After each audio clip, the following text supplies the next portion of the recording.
Mr. President, Secretary General, Excellencies, ladies and gentlemen, there are times in history when the decisions of nations are remembered by posterity. This is one such moment. What we do today or cannot do will be recorded in history. Driven by arrogance and emboldened by impunity, Israel has mounted a relentless onslaught on the occupied and beleaguered people of Palestine. As we speak, children, women, and men in Palestine are being killed with impunity. In 1 week of Israeli attacks, over 250 Palestinians have been killed and thousands injured. 1/3 are women and children. Death echoes in every home in Gaza. The Israeli airstrikes are responsible for the taking of every single life of the Abu Hattab family. 2 were women and 8 children. Let that sink in for just a moment. Hundreds of such tragedies are being enacted every hour in Gaza and other parts of the Palestinian territories. So far, over 50,000 Palestinians have fled their homes in Gaza. There is limited access to water, food, hygiene, and health services. Hospitals and access to water and sanitation services depend on electricity. Fuel for the power plants has almost run out. Gaza is plunged in darkness, literally and metaphorically. The only light is that of Israeli explosions. This is Palestine, where in full view of the world, the Israeli airstrikes bring down entire buildings to kill Palestinians and even silence the media. It is time to say enough. The voice of the Palestinian people cannot and will not be silenced. We, the representatives of the Islamic world, are here to speak with them and for them. Mr. President, it is appalling that the Security Council has been unable to exercise its primary responsibility for the maintenance of international peace and security. The Security Council has failed even to demand a cessation of hostilities. Those preventing the Council from doing so bear a heavy responsibility. In these circumstances, the General Assembly must assume its own responsibility. We must not fail the Palestinian people at this critical juncture. Mr. President, our first priority must be to halt the Israeli aggression. I hope that even at this 11th hour, the Security Council will call for a cessation of Israeli attacks. If it fails to do so, the General Assembly must make this demand on behalf of the entire international community. Let us be clear, there is no moral or military equivalence between the beleaguered and occupied Palestinian people, who have no army, no navy, no air force, and the Israeli war machine, one of the most powerful in the world. This is a war between a military occupier and an occupied people.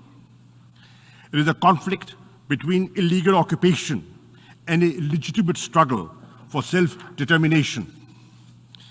In this context, it is worth recalling General Assembly Resolution 2649 of November 1970, which affirms the legitimacy of the struggle of peoples under colonial and alien domination, recognized as being entitled to the right to self-determination, to restore to themselves that right by any means at their disposal. Second, we should mobilize all possible humanitarian help for the devastated Palestinian population in Gaza and other parts of the occupied territories.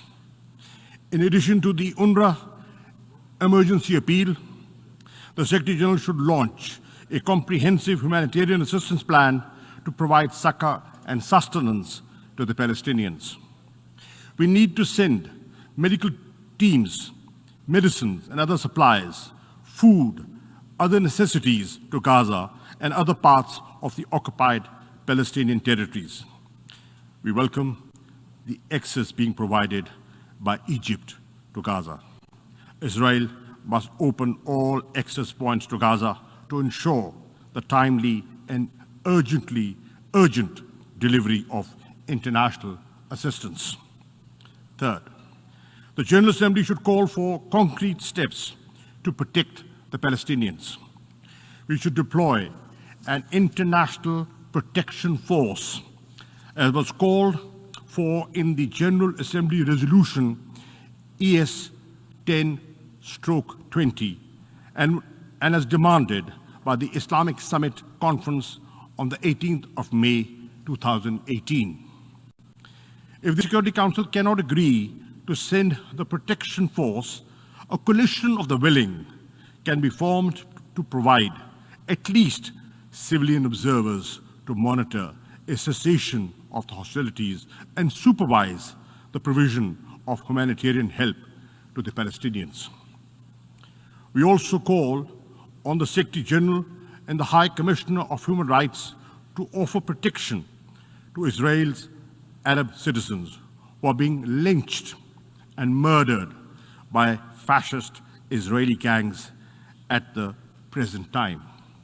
Fourth, the General Assembly should condemn Israel's forcible and illegal eviction of Palestinians, including in Al-Jarrah district of Jerusalem, and continued construction of Jewish settlements. The onslaught against Palestinians worshippers in Haram al-Sharif and Al-Aqsa Mosque, the first Qibla of Islam, during the month of Ramadan, and Israel's brutal and indiscriminate aerial and land bombardment of Gaza. Israel's crimes against humanity should not escape accountability. There should be no impunity for violation of international law, including the Fourth Geneva Convention and other human rights conventions.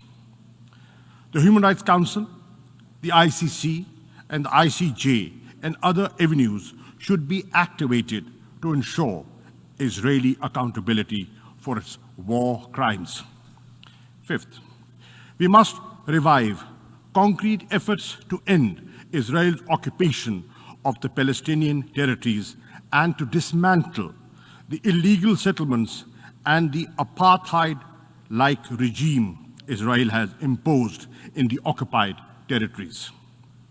The General Assembly should secure unconditional implementation of Resolution 242 of November 1967, in which the Security Council declared the inadmissibility of the acquisition of territory by war and demanded that Israel withdraw its armed forces from territories occupied in the 1967 war. It is therefore imperative to initiate bold steps to secure the implementation of the Security Council and General Assembly resolutions calling for the establishment of a viable, independent, and contiguous Palestinian state with Al-Quds, Al-Sharif as its capital. Pakistan endorses President Abbas's call for an international conference to secure a peaceful settlement. Mr. President, the Palestinian tragedy is at the heart of the turmoil and the conflicts in the Middle East. It is also the principal root cause of the humiliation and anger in the Muslim and Arab world. Anger which breeds extremism and often spawns acts of violence. A just solution for Palestine is imperative for the maintenance of regional and global peace and security. Clearly, the onus for restoring peace rests on Israel. It must end its occupation. It must implement the resolutions of the Security Council and the General Assembly. This General Assembly session must send a clear message to the Palestinian people and to Israel. It is only through determined and decisive action that this Assembly can restore the credibility of the United Nations and demonstrate its effective role in preserving world peace and global order based on equity and justice. I end with a verse from a great resistance poet of Pakistan. Arz Palestine, मैं भी हाजिर हूँ. O land of Palestine, I too am there for you. I thank you. I thank the Minister for Foreign Affairs of Pakistan for his statement.